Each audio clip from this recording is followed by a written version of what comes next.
धीरज धर।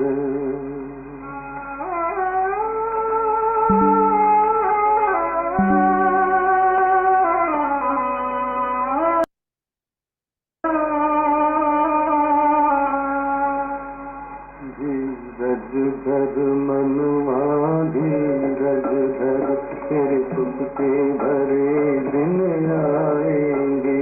धीरज धर मनुआ धीरज धर, तेरे सुख के भरे दिन आएंगे।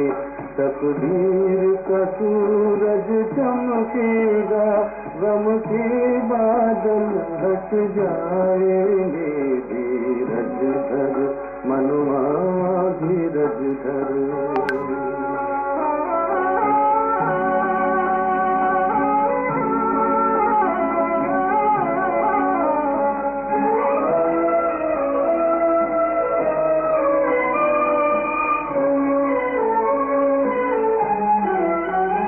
क्यों घूम रहे हो भौरे से, क्यों घूम रहे हो भौरे से, घबराए हुए भरमाए हुए। तेरी पतझड़ के पत्ते उड़ते, आंचल में बसंत छुपाए हुए। इन कांटों को, इन कांटों को चुन चुन रख ले, कलियों के चमन बन जाएंगे। धीरज धर मनुआ धीरज धर।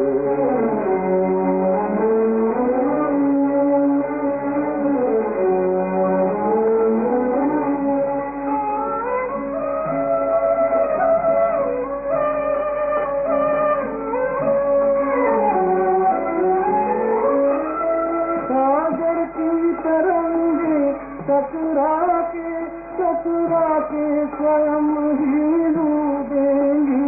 तेरी सत की नाव डोलेगी, बहुत डोलेगी, मगर ना डूबेगी। तूफानों के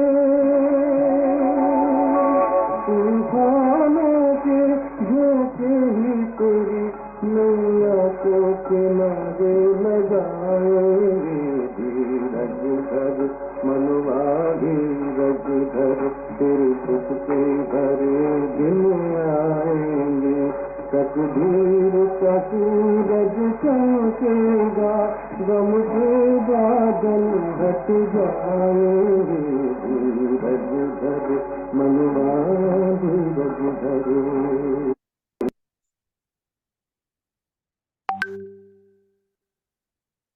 शांति। आज बाबा कह रहे हैं, मुझे बच्चों धीरज, अब तुम्हारे दुखते दिन पूरे। ये गाना बहुत अर्थ वाला बाबा ने बनवाया था। जो ये तूफान है, यही तूफान हमारे नाव को किनारे लगा। धीरज धर मनुआ धीरज, निश्चय बुद्धि बच्चों की अवस्था धैर्य बताए। मुझे देखो बाबा का निश्चय है, तो ये क्या होंगे, बहुत धैर्य बताए। आज का प्रश्न है, किसी भी हालत में मुरझाए ना हो, इसके सहज विधि क्या? उत्तर है कि ब्रह्मा बाप का साथ सदा सामने रखना। इतने ढेर बच्चों का बाप, कोई सपोर्ट बच्चे तो कोई बच्चे, कोई सर्विस करते कोई डिस्ट्रिक्ट, फिर भी बाबा कभी मुरझाते नहीं, घबराते नहीं। फिर तुम बच्चे क्यों मुरझा जाते हो? तुम्हें तो किसी भी हालत में मुरझाना नहीं, चाहे कैसा भी हमारे आसपास की आत्माएं हो, सहयोगी हो असहयोगी हो, लेकिन मुरझाना नहीं। इसीलिए बाबा ने आज गीत लगाया, धीरज धर मनुआ धीरज धर। तेरी सच की नाव डोलेगी पर डूबेगी नहीं, इसलिए धीरज धर मनुआ धीरज धर। यही तूफान तेरी मैया को पार लगाएंगे। यही कांटे चमन की कलियां बन जाएंगे। धीरज धर, धीरज धर। धीरज धर मनवा मनुष्य को नहीं कहा जाता, मन बुद्धि आत्मा में या आत्मा को कहा जाता है। आत्मा के सिवाय परमपिता परमात्मा के और कोई कह न सके कि धैर्य रखो, क्योंकि अधीर को ही धैर्य दिया जाता है। अगर ईश्वर सर्वव्यापी है तो उसको अधीर कहा नहीं जा सकता। मनुष्य इस समय सब अधीर हैं, दुखी हैं। इसीलिए धैर्य देने के लिए, सुख देने के लिए बाप आए हैं। कहते हैं अब धैर्य धरो। बाप के महावाक्य सिर्फ तुम्हारे नहीं, वास्तव में सारी दुनिया के लिए। सारी दुनिया आहिस्ते आहिस्ते सुनते रहेगी। जो सुनते हैं वह आते रहते हैं। सबका सदगति दाता, दुख हरता एक बाप ही है। यह है ही दुख की दुनिया। बच्चे समझते हैं अभी हमारे मुक्ति, जीवन मुक्ति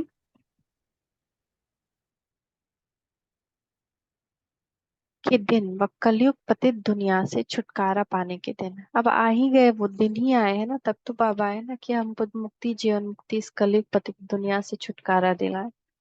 तुम्हारी बुद्धि में ये है, सो भी नंबरवार पुरुषार्थ अनुसार। सबको धैर्य नहीं कि हम अब इस दुख की दुनिया से छुटकारा पाए, अपने सुख धाम जाएंगे। तुम बच्चों को भी स्थायी निश्चय रहना चाहिए कि हमारे सुख के दिन अब आ रहे हैं। अगर श्रीमत पर चलते रहेंगे तो इसमें कोई आशीर्वाद या कृपा की बात नहीं है। ये जैसे कि स्कूल में टीचर से कोई कहता नहीं है कि आशीर्वाद करो, नंबर दे दो, ऊंची पदवी दे दो ना। जितना जो मेहनत करेगा, पढ़ेगा, योग करेगा, सेवा करेगा, उतना स्वयं ही खुद पे कृपा करेगा। तो बाप बैठ पढ़ाते हैं, सहज राजयोग सिखलाते हैं। पढ़ाई को भी नॉलेज भी कहा जाता है। तुम बच्चों को श्रेष्ठ मत दे रहे हैं। पहले पहले तो अटल निश्चय चाहिए, फिर कभी वह ऊपर नीचे नहीं हो सकते। कहते हैं परवाह था पार ब्रह्म में रहने वाले की, वह पा लिया तो बाकी क्या रहा। क्या चाहते थे कि भगवान मिल जाए, बहुत भक्ति करते थे कि भगवान दर्शन दे दें। लेकिन जब आज भगवान मिल गए तो क्या नशा रहना चाहिए। पाना था जो पा लिया, अब क्या रहा बाकी। अब कुछ भी ख्वाहिश ना रह जाए।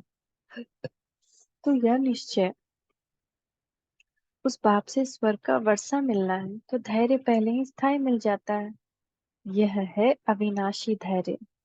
सर्टेन है कि हम श्रीमत पर श्रेष्ठ श्रेष्ठ श्रेष्ठाचारी राज्य भाग स्थापन कर रहे हैं। बिगड़ कोई लड़ाई झगड़े तो फिर मुरझाने की क्या दरकार है। क्यों हम उदास हो जाएं। भल घर में 10-12 बच्चे हैं, बाबा को तो देखो, हजारों लाख बच्चे हैं। तो हम सब जगत माता है ना। भले घर में 10-12 मेंबर है, वो सब क्या हो गए हमारे बच्चे। तो कई बच्चे हंगामा भी मचाते हैं। कोई सपूत बच्चे हैं, कोई कपूत हैं, कोई सर्विस करते हैं, कोई डिस सर्विस करते हैं। फिर बाबा कभी घबराता है क्या। उन्होंने तो पहला पहला बार 300 बच्चों को संभाला। तो बच्चों को भी घबराना नहीं चाहिए। गृहस्थ व्यवहार में भी रहना है। एक तरफ हठयोग कर्म संन्यास, लेकिन तुम्हारा है बेहद का संन्यास। यह है राज। तुम्हें गृहस्थ व्यवहार में रहते बाप से बरसा पाना, यही तो चैलेंज है ना। गृहस्थ व्यवहार में रहते कमल फूल के समान पवित्र, बहुत सहज है। अभी तक अपने सुख धाम के झाड़ दिखाई पड़ रहे हैं। परोक्ष अपरोक्ष बुद्धि से जानते हैं। साक्षात्कार हो ना हो पुरुषार्थ करते हैं भविष्य स्व राजधानी के लिए। एम ऑब्जेक्ट सामने है ना। लक्ष्मी नारायण का चित्र देख रहे हो ना। ऐसे नहीं कि हमको साक्षात्कार हो तो माने। ये तो बुद्धि से समझने की बात है। इन आंखों से चित्र देख रहे हो ना, कितना सुंदर राज्य आने वाला है। इन आंखों से फिर भी यही देखेंगे राजयोग है ना। बुद्धि भी कहती है बरोबर देख, चित्र रखे हैं, फिर साक्षात्कार क्या कराएं। श्री कृष्ण सत्युग का मालिक है ना। शिव परम धाम रहने वाला है। तुम लक्ष्मी नारायण बन सकते हो। यह तुम्हारी एम ऑब्जेक्ट है। जैसे हम डॉक्टर के कॉलेज में जाते हैं तो डॉक्टर बनेंगे, लॉयर के कॉलेज में लॉयर बनेंगे। तो वहां सब मेहनत करते हैं ना। कोई डेंटिस्ट बनता है तो कोई सर्जन बन जाता है। तो यहाँ भी ऐसे ही लक्ष्मी नारायण बनने का एम रखना है। एम ऑब्जेक्ट है लक्ष्मी नारायण बनना। तो आईने में देखो कि वह दैवी गुण हमारे में कहाँ तक आए। बाप धैर्य तो बहुत अच्छा दे रहे हैं। एक दिन मैंने आईने में देखा तो मुझे बंदर का चेहरा नजर आया। जैसे सच्ची सच्ची में मतलब बंदर का चेहरा नजर आया तो हाँ हम एक्सेप्ट कर लिए, हाँ बाबा अभी बंदर ही है। अभी पूरा देवता नहीं बने हैं। देवता बने ही नहीं है जब तक कि वो पूरा संस्कार हटे नहीं, तो बंदर ही है ना। तो बाबा इसलिए बाबा कहते हैं कि देखो जैसे नारद सोचता था कि हम लक्ष्मी को वरें, लेकिन जैसे ही पानी में देखा तो उसको अपना बंदर का चेहरा दिखाई दिया। तो इसीलिए बाबा कह रहे हैं अब पढ़ना है, राजाए के लिए ज्ञान चाहिए, वह बाप दे रहे हैं। आईसीएस वालों को सबसे जास्ती नशा रहता है कि हम बड़े से बड़ा ऑफिसर बनेंगे, आईएएस आईसीएस। यूं तो धंधे व्यवहार में भी करोड़पति बन जाते हैं। बाबा फिर तुमको ये धंधा सिखलाते हैं सट्टा मट्टा का। तुम बाप को कौड़ियां देते हो, उनके एवज में 21 जन्मों के लिए बाप तुमको स्वर्ग का मालिक बनाते हैं। ये सौदागरी भी है तो पढ़ाई भी है। सिर्फ सौदागरी से काम नहीं, वर्ल्ड की हिस्ट्री ज्योग्राफी का नॉलेज चाहिए। सुदर्शन चक्रधारी भी बनना है। बार बार देखिए मैं क्या थी, क्या हूँ, क्या बनने वाली हूँ, पूरा रिपीट कर। तो जितना पढ़ेंगे उतना ऊंचा पद पाएंगे। स्वर्ग का मालिक तो प्रजा नौकर चाकर भी होगी। अभी तो सब कहते हैं ना भारत हमारा देश है, परंतु राजा और प्रजा में तो बहुत फर्क है। तो एक पिक्चर लगाए थे ना कि जिसमें एक महारानी खड़ी है और साइड में दास दासी उसका साड़ी ठीक कर रही है। तो कितना फर्क होता है, भले सब सुखी हैं लेकिन एक महारानी एक दास दासी। तो बाप कहते हैं जितना हो सके ऊंचे ते ऊंच पद पाओ, माता पिता समान पुरुषार्थ करो। समझा जाता है सब तो गद्दी पे नहीं बैठे, फिर भी रेस करानी पड़ती है। हम रेस में हैं, हमको नंबर 1 जाना है। बहुत लोग मेहनत कर रहे हैं, हमको उससे ज्यादा करना है, तब तो हम महारानी की सीट पे बैठेंगे। नंबर वार पुरुषार्थ अनुसार ही रजाई पाएंगे। जिनका जो पुरुषार्थ कल पहले वाला है वे साक्षी हो देखते हैं। फिर किसी का पुरुषार्थ ठंडा देखते हैं तो तीव्र बनाया जाता है। तुम्हारा तो पुरुषार्थ बहुत ठंडा दिखाई पड़ता है, तुम्हारा ममत्व लगा हुआ है। ट्रस्टी बनाया तो फिर ममता क्यों? तुम श्रीमत पर चलो, पूछते हैं बाबा मकान बनाओ। हाँ क्यों नहीं बनाओ, भला आराम से बैठो। बाकी थोड़े रोज ये अच्छी चीज दुनिया, भला आराम करो, बच्चों आदि की शादी करो। बाप कोई पैसा नहीं लेते हैं, वह तो दाता है। तो बाबा कह रहे हैं कि बाबा किसी चीज के लिए मना नहीं करते। क्यों? तुम्हारी मर्जी। तुमको अगर पुरुषार्थ करना करो। भगवान तो बता दिया है कि दुनिया थोड़े दिन के लिए है, तो मकान ही बनाना है तो बनाओ। पैसा तो तुम्हारा बर्बाद होगा ना, बाबा को तुमसे पैसा थोड़ी चाहिए। तो उसी तरह बाबा कह रहे हैं अगर किसी के बच्चों को शादी करानी है तो उसकी मर्जी। अब कोई ज्ञान में चलना ही नहीं चाहता, विकारी में जाना चाहता है, तो भल शादी करा दो। तो शिव बाबा ने इस समय बच्चों के लिए मकान बनाया है, अपने रहने के लिए तो शरीर निमित्त है। तो मधुबन बनाया किसके लिए? बच्चों के लिए। तो जीव आत्माओं को तो रहने जरूर रहने के लिए मकान चाहिए, तो तुम बच्चों के लिए बना रहे हैं। बाबा भी इस मकान में बैठे हैं ना। तुम जानते हो हमारा वह है आत्माओं का बाप और यह है शरीर का बाप। तुमको अडॉप्ट किया है, तुम हमारे बच्चे हो। मम्मा बाबा कहते हो ना, इसको गोद लेना कहा जाता है। प्रजापिता ब्रह्मा को इतने बच्चे तो है, जरूर गोद किए बच्चे होंगे। तुम बच्चों को अडॉप्ट करते हैं। सरस्वती भी बेटी है। यह बड़े गुह्य बातें समझने की है। गीता भागवत आदि तो तुम भी पढ़ रहे हो, यह बाबा भी पढ़ा है, परंतु अब जो श्रीमत मिलती है ड्रामानुसार, जो कुछ कहा सो ड्रामानुसार, उसमें जरूर कल्याण ही होगा, नुकसान होता नहीं। होता है अगर कहीं पे कुछ नुकसान दिखाई दे रहा है तो उसमें भी कल्याण ही है, क्योंकि ये कल्याणकारी युग है, इसमें कभी किसी का बुरा नहीं हो सकता। दिख रहा है कि कुछ बुरा हो रहा है तो उसके पीछे कुछ कल्याण समाया है। हर बात में कल्याण है। शिव बाबा है ही कल्याणकारी, उनकी मत अच्छी है। अगर उस पर कोई शंका रही तो श्रीमत पर न चल, अपनी मत पर चलते हैं, इसे धोखा खाएंगे। फिर शिव बाबा क्या करें? कदम कदम पर राय पूछना है। सुप्रीम पंडा तो बैठा है ना। बहुत बच्चे भूल जाते हैं क्योंकि योग में नहीं रहते। योग अथवा याद को ही यात्रा कहा जाता है। याद नहीं करते तो समझे हम रेस्ट ले रहे हैं। यात्रा पर जाकर कोई रेस्ट लेते हैं, तुम भी अगर रेस्ट लेते हो, याद नहीं करते हो, तो विकर्म भी विनाश नहीं होंगे और आगे भी नहीं बढ़ेंगे। याद नहीं करते तो नजदीक नहीं जाते, आत्मा थक जाती, बाप को भूल जाती है। बाप कहते हैं तुम यात्रा पर चल रहे हो, रात को तुम रेस्ट लेते हो ही। ऐसे नहीं कि रात को तुम नींद में हो तो यात्रा पर हो, नहीं, वह रेस्ट है। जब जागते हो तब यात्रा पर हो। नींद में कोई विकर्म विनाश नहीं होंगे, बाकी हाँ दूसरे कोई विकर्म होते नहीं है। रात में जब हम सोते हैं तो कोई विकर्म नहीं करते हैं, बस सो जाते हैं। तो नींद में विकर्म विनाश भी नहीं होता और कोई विकर्म भी नहीं होता। तो बाप सभी को समझाते हैं, परंतु कोई अमल में भी लाए ना। तो बाबा क्या कह रहे, दिन में क्यों सो रहे हो, रात को तो सोते ही हो, अब दिन में अपना विकर्म विनाश करो।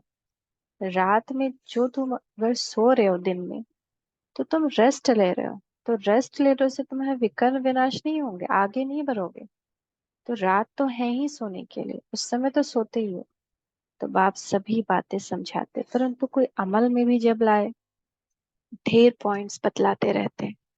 बैरिस्ट्री की पॉइंट्स तब बुद्धि में आती है जब वह बैरिस्ट्री पढ़ते हैं, डॉक्टर व इंजीनियरिंग पढ़ते हैं, फिर डॉक्टर और इंजीनियर बनते हैं। जो जैसा कोर्स करते हैं वैसा बनते हैं। यहाँ तो एक ही कोर्स है, चलते चलो। तुम्हारे सिर पर जन्म जन्मांतर के पापों का बोझा है, उनको विनाश करने का एक ही उपाय है, बाप को याद करना, नहीं तो पद भ्रष्ट हो पड़ेंगे। माला बनी हुई है, 9 रत्नों का भी गायन है, कहाँ से आए सो मनुष्य नहीं जानते। 8 रत्न है जो रुद्र की माला बनते हैं। तो पुरुषार्थ अच्छा करना चाहिए। स्टूडेंट अच्छा पढ़ते हैं तो रजिस्टर से माँ बाप को भी पता चल लगता है। यहाँ तो बाप ही टीचर भी है, वही जाने। तुम पढ़ते ही हो बाप के पास, रजिस्टर का भी उनको पता पड़ता है। तुम भी अपने रजिस्टर को समझ सकते हो कि कहाँ तक हमारे में गुण है। मैं औरों को कहाँ तक आप समान बनाता हूँ, कितनी सेवा करता हूँ।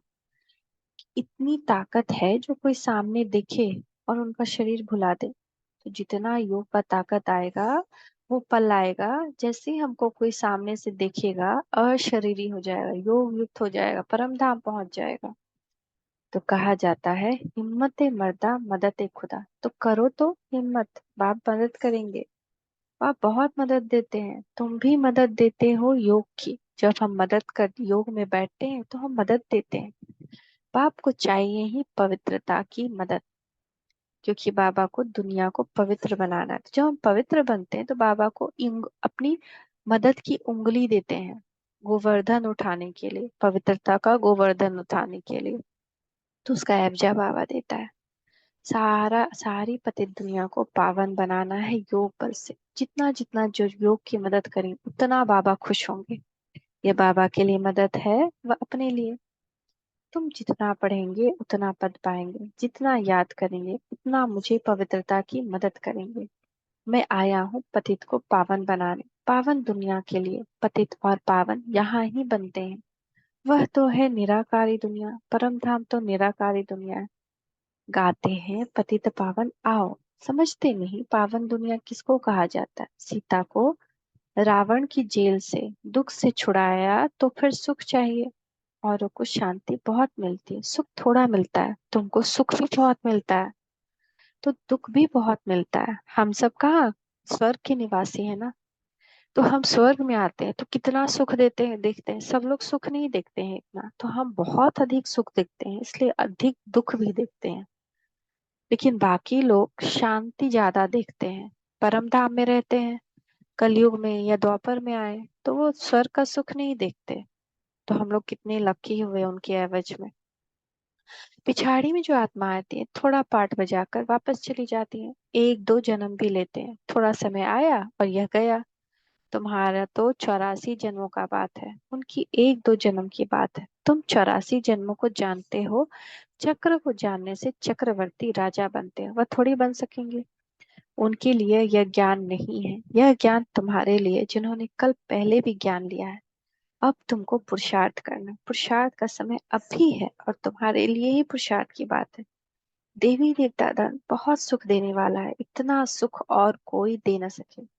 हम सुख के सागर में समाये हैं, सुख की दुनिया में जा रहे हैं, तो मेहनत तो करना चाहिए ना। यह अनादि ड्रामा बना हुआ है, सभी को तो हीरो हीरोइन का पार्ट नहीं मिल सकता। किस्म किस्म के मनुष्य हैं, उसमें भी अच्छे बुरे अनेक प्रकार के। श्रेष्ठ श्रेष्ठ देवी देवता है, श्रेष्ठ उन्हें ही कहा जाता है, वह तो सत्युग में ही होते हैं। उन्होंने चित्र भी हैं, परंतु वह कैसे बने यह नहीं जानते। हम इतने चित्र देख रहे हैं ना, कहाँ से आया ये चित्र? यादगार है ना। अगर कभी किसी को देखा ही नहीं तो उसका यादगार बने कैसे?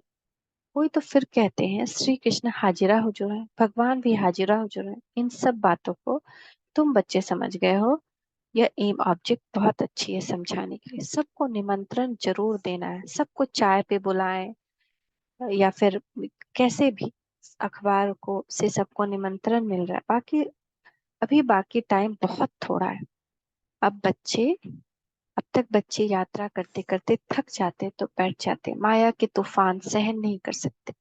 युद्ध के मैदान में माया तो जरूर पकड़ेगी, रुस्तम से रुस्तम होकर लड़ेगी, जोर से तूफान आएंगे। फिर कहते हैं जब से मैं ज्ञान में आया हूँ बहुत विघ्न पड़ते हैं, धंधा में भी घाटा हुआ। बाबा कहते हैं ऐसे मत समझो, ज्ञान में आए तब विघ्न पड़ते हैं। ये तो दुनिया में होता ही रहता है, इसमें डरना नहीं है।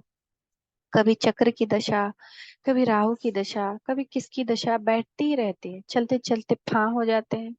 राहु की दशा कड़ी होती है, माया खा जाती है तो काले का काला बन जाते हैं। माया थप्पड़ लगाए एकदम काला मुंह कर देती है। राहु की दशा होती है तो ग्रहचारी बैठ जाता है, काम विकार में जाते हैं, क्रोध विकार में जाते हैं, तो ये राहु की दशा है। माया थप्पड़ लगाए एकदम काला मुंह कर देती है, माया की भी जीत होगी। सिर्फ बच्चों की जीत हो तो फिर झट्टा धन स्थापन हो जाए तो कभी हम जीतेंगे कभी माया जीतेगी, लेकिन जो ज्यादा जीतेगा वो राजा बनेगा। उस्ताद को भूल जाते हैं तो माया थप्पड़ मारती है ना। हमको माया से लड़ना कौन सिखा रहा है? ये बॉक्सिंग कौन सिखा रहा है? भगवान। तो भगवान उस्ताद है हमारा, तो हम उस्ताद को ही भूल जाते हैं तो माया थप्पड़ मार देती है। ऐसे रूहानी साजन को सजनी भूल जाती है, यह भी वंडर है ना। तो हम आत्माएं सजनी ऐसे प्यारे प्यारे रूहानी साजन को भूल जाते कैसे? अच्छा मीठे मीठे सिकी लदे बच्चों प्रति माता पिता बाप दादा का याद प्यार गुड मॉर्निंग। रूहानी बाप की रूहानी बच्चों को नमस्ते, रूहानी बच्चों की रूहानी माता पिता बाप दादा को याद प्यार गुड मॉर्निंग। नमस्ते बाबा नमस्ते, शुक्रिया बाबा शुक्रिया। धारणा के लिए मुख्य सार, योग बल से पतित दुनिया को पावन बनाने में बाप का मददगार बनना है। याद की यात्रा में रेस्ट नहीं लेनी है, रेस्ट सिर्फ रात में। ऐसी याद हो जो सामने वाला अपना शरीर भी भूल जाए। श्रीमत में कभी भी शंका उठाकर अपनी मनमत नहीं चलानी, अपना मन का उसमें नहीं मिलाना। ऐसे कैसे नहीं करेंगे, ये तो हम बहुत टाइम से करते आए हैं। बाबा कह रहे हैं नहीं करना तो नहीं करना। हर बात में राय लेते उसमें अपना कल्याण समझकर चलना है। आज का वरदान, मीठे बच्चे, सहयोग की शुभ भावना द्वारा रूहानी वायुमंडल बनाने वाले मास्टर दाता भव। जैसे प्रकृति अपना वायुमंडल के प्रभाव का अनुभव कराती है, कभी गर्मी कभी सर्दी, ऐसे आप प्रकृति जीत सदा सहयोगी सहज योगी आत्माएं अपनी शुभ भावनाओं द्वारा रूहानी वायुमंडल बनाने में सहयोगी बनो। कभी ऐसे शब्द नहीं आए कि वो ऐसे करता है वो ऐसा करता है, ऐसे नहीं सोचो। कैसा भी वायुमंडल, कैसा भी व्यक्ति है, मुझे सहयोग देना है। दाता के बच्चे सदा देते हैं, मांगते नहीं हैं कि मुझे मदद करो, मुझे सहयोग दो। हमें सहयोग देना है तो चाहे मनसा से सहयोगी बनो, चाहे वाचा से, चाहे संबंध संपर्क के द्वारा, लेकिन लक्ष्य हो सहयोगी जरूर बनना है। कोई गाली दे रहा है तो हम कैसे सहयोगी बन जाए? बाप की याद में बैठ उस आत्मा को डायमंड देखें कि ये सतो प्रधान पवित्र आत्मा है जो कर रही है परवश, माया के वश होकर कर रही है, इनका भी कल्याण हो।